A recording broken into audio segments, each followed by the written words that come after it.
All right, here he is, Jorge Gamebred Masvidal, longtime representative of American Top Team. You know how happy it would make Dan Lambert if Masvidal could finally break through and win a UFC championship.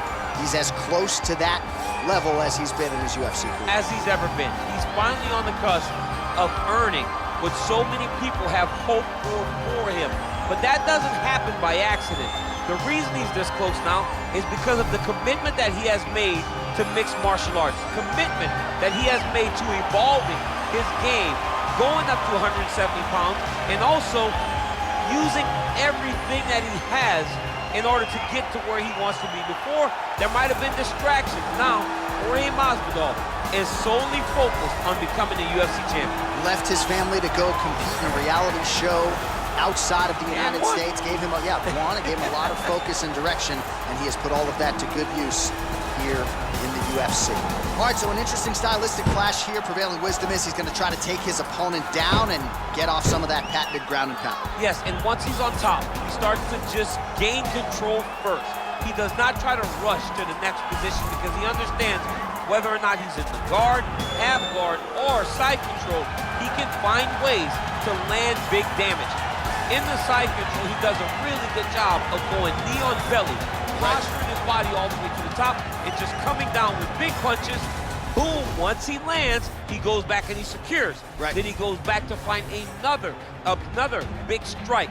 He does not waste energy just throwing little rabbit punches. Everything has to matter, as you've seen in some of the great ground and pound fighters we've ever seen, like Jack Hermanson, guy that beats you into the bottom of the octagon until you roll over and give up your neck to get submitted. Yeah, nothing pitter-patter about it. No. Ladies and gentlemen, this is the main event of the evening.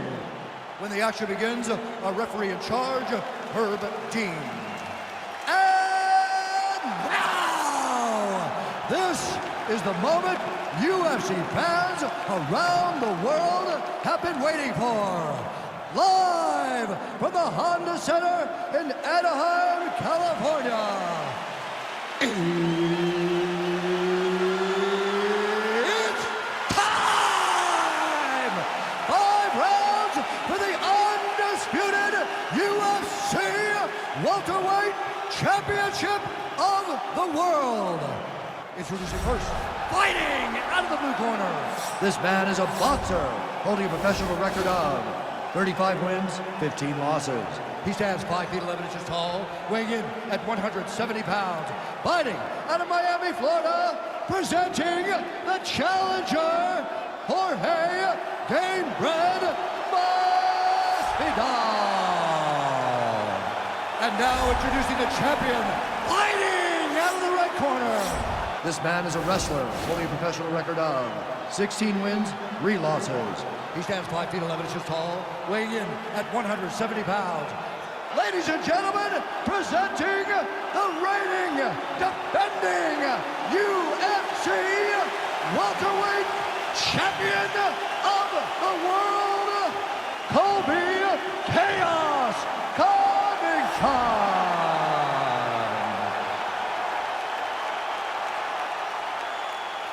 All right, this is for the championship. You've been given your instructions in the dressing room. Protect yourself at all times. Follow my instructions. We will have a clean fight. Touch gloves, let's make it official. They touch him up, and we are underway.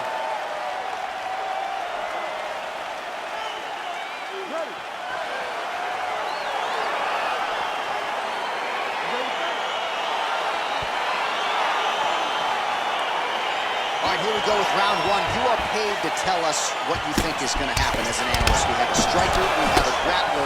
Doesn't always play out that way, but what are you expecting to see in this one? I'm expecting the grappler to try and go and make contact with his opponent. If he can make contact, he can drag this fight to the mat.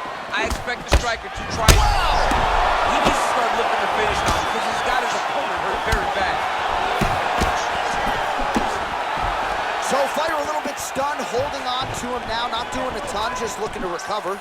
Hip tosses him down. Now we'll see if he can advance position. I mean, right into side control. Well, anytime you are in a ground fighting situation with this fighter, you're potentially playing with fire. Hey, scramble, get up. Scramble, get up. Well, you got to stay busy. He jumps on a headlock. We call this in wrestling just a headlock. And if you're not careful, you can get stuck in an arm triangle. Watch triangle, watch triangle.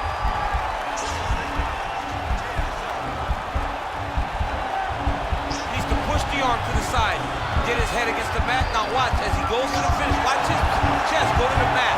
He goes flat. Oh, he might have got him with a choke. Wow. All right, right into side control. Upper body strength figures to be put to good use here. Yes, absolutely. And you got to look for his opponent to turn back into him. He should chase guillotine, but the opponent turns to the opposite side. He can take his back, throw his hooks in, try to choke, or flatten him out and just go for the finish. All right, side control now. We'll see if he can advance position. Oh, his opponent squirming like a fish out of water now. The ground and pound is on point. This could very well be the beginning of the end. This could be the beginning of the end. We've seen some really good ground and pound fighters. This young man is as good as any you've ever seen. Man, this is some serious ground and pound here, DC. He's not just staying busy for the sake of staying busy. These strikes are doing damage. Oh yeah, no pity pat to this guy. This guy's trying to land, and he's trying to land effective strikes. He got his foot on the hip, and now he's throwing up a triangle attempt. He's gonna try to move his left arm across to get pressure on the choke. There he is, he's moving to the finishing position. Now watch, he goes parallel, right? That's his opponent. Oh, he might have got him with the choke.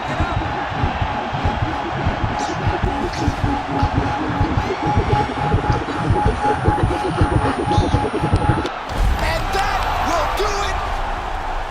Wow! Wow! Yeah, you've got to admire the focus and the commitment to getting the finish. You could tell he was in hot pursuit of that submission much earlier in the round, but he didn't want to rush it, so he sets it up beautifully, lets it materialize almost organically, and ultimately gets the desired result. All right, let's take a look back at the replay as he gets it done by submission tonight, champ. He does a great job of staying patient. He doesn't rush or panic. You are never safe when you're fighting this guy. You're in a lot of trouble. You're in a lot of trouble the entire time when you're this good in the submissions. And there he is, the UFC welterweight champion of the world. What a moment for him here tonight as he earns the victory by submission. Ladies and gentlemen, referee Herb Dean's called a stop to this contest at 4 minutes, 24 seconds of the very first round. Declaring the winner by tap out due to arm triangle choke, and still the undisputed UFC welterweight champion of the world, Colby Covington. All right, so his welterweight greatness continues tonight and still UFC champion. I think on nights like tonight, you're glad you don't fight at 170 pounds. This dude's a problem. I mean, he is a problem for anybody. Anybody within the weight area. If he decides to go up, he's a problem at 185. If he decides to go down, he's a problem at 155. He is just that good a fighter. Congratulations to the champ.